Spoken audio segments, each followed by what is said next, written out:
In this video, I'm going to show you how I make these tongs.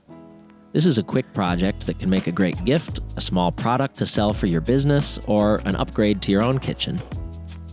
Tongs are also a really excellent use for any scrap wood you have lying around.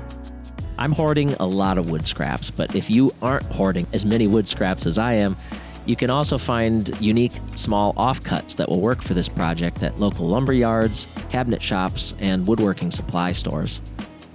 I happen to have a whole pile of walnut offcuts from some big countertops I made. They're going to work perfectly for the long pieces on these, and I'll use some short maple chunks for the centerpiece for contrast. We'll start with the outer pieces. I'm looking for finished lengths of about 12 inches, finished thickness of either an 1/8 or 3/16 of an inch depending on wood species, more on that in a bit, and a finished width of 1 1/4 inch. Once I have a scrap piece that meets my size requirements, I cut oversized lengths at the miter saw. I flatten 2 sides on the joiner, checking for square, and then I rip the opposite edges on the table saw. And finally, I finish the pieces on the planer. This is a perfect project to batch out a bunch of them at once. Here are some recommendations on the final thickness. I recommend for species like hickory or hard maple or anything else that's really high on the Janka hardness scale, you plane them down to a little over an 1/8 of an inch, or even right at an 1/8 of an inch. For something like this walnut or cherry, you can leave them closer to 3/16 of an inch. I found that those hard species like maple can be too stiff, making the finished product pretty hard to use unless you have like a really iron grip. Like you're one of those people that squeezes someone else's hand in a handshake like you're trying to prove something. I'll go ahead and set those aside until glue up, and I'm going to ditch these maple pieces. I now need to make the center pieces, and I decided to ditch those because they weren't quite as thick as I needed. This also gave me an opportunity to use the last piece from an ash tree that died at our old house. The finished pieces will be 2 inches long by 1.25 inches wide by 1.25 inches thick. But keep in mind, to flatten this material, you do need to start with something a bit longer. So I shoot for about 12 inches long or longer, and I can chop it up to those 2-inch lengths later. So this process really is just refining these pieces down to the final width and thickness, and then cutting at the miter saw to those 2-inch lengths. But as we know, people on the internet love controversy, so I'm about to provide you with that controversy. Here is my miter gauge. This is what I use to cut the 3-degree angles on the centerpieces, and I use a template piece that I clamp on there. So I haven't made a permanent fixture. I use clamps. And people don't like clamps with a moving blade. I've found this to work for me, but what I will say is do what feels safe to you, take the time, make the jig that I should probably make. But in the meantime, this is my process. I clamp on that extender piece, I clamp on my work piece, and I just shave off just enough to make that 3-degree angle. I then back it out, flip the piece over, and I have a mark on my template here that gets me the exact cut I need for the second cut, and this makes my wedge piece. When I pull it back and take a look, I also have a little template that I keep around just to make sure I'm cutting these at the right size. If they're close, they're going to work. This isn't exact precision, but it's nice to have something to compare it to.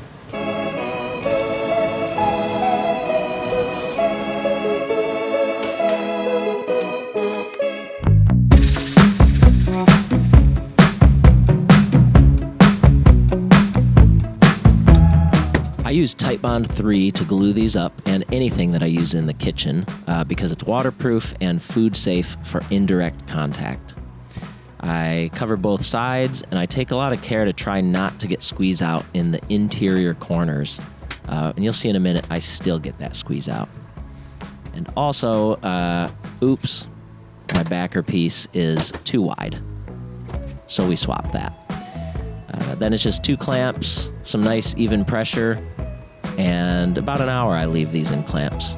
And look, I still got a little bit of squeeze out even while I was trying not to. So I take that out about 10 minutes into the glue up, and you can still just scrape that off.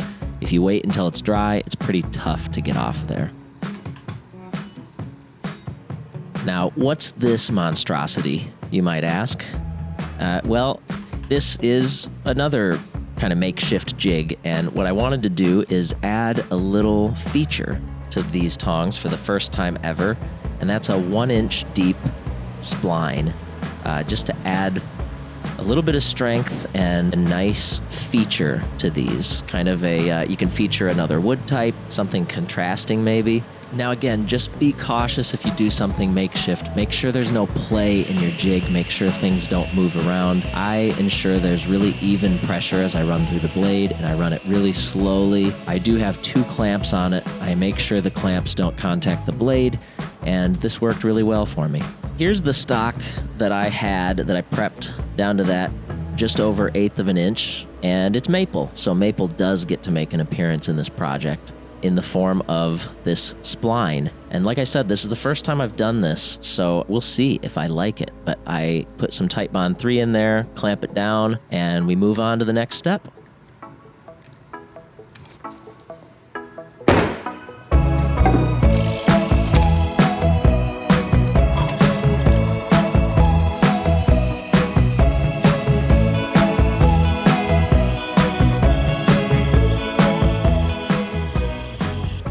I'm using this flush cut pole saw from Temple Tool Co. This is a recent addition to my shop, and I really enjoy using it so far. I've been slowly adding some hand tools to my collection, and I'm having a lot of fun with that. Here, I'm using some Starbond CA glue along with the accelerator spray.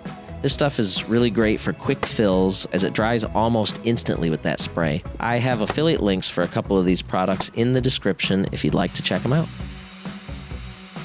I don't have a ton to say about sanding, but I do sand through the grits. So I start at about 120 and I'll sand up to 220 or maybe 320 if I'm feeling real fancy.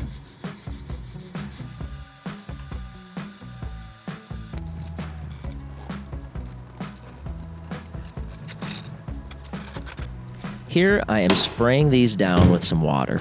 This is called water popping or raising the grain. They both mean the same thing. You're trying to raise those wood fibers up so you can lightly sand them back down. This, in theory, makes it so that when these tongs get washed, they won't be rough to the touch from those wood fibers popping back up.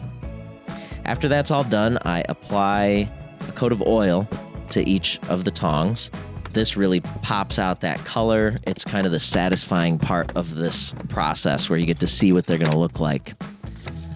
Then, after that oil goes on, they need to sit overnight. And after they sit, I just wipe them down lightly. There might be a little bit of that oil left. And then I do add in a step where I put on wax. So this wood wax gives it a nice sheen, and I think an added layer of protection so the oil lasts longer before you need to re-oil them.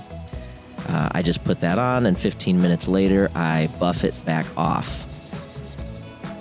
That's really about it for this project. So I like the knots in those, and I really like the spline. I'm curious what you think of the spline. Let me know in the comments if you like it or if you don't think it's necessary. Also, send me pictures if you make a set of these. Thanks so much for being here for this video, and I will catch you next time.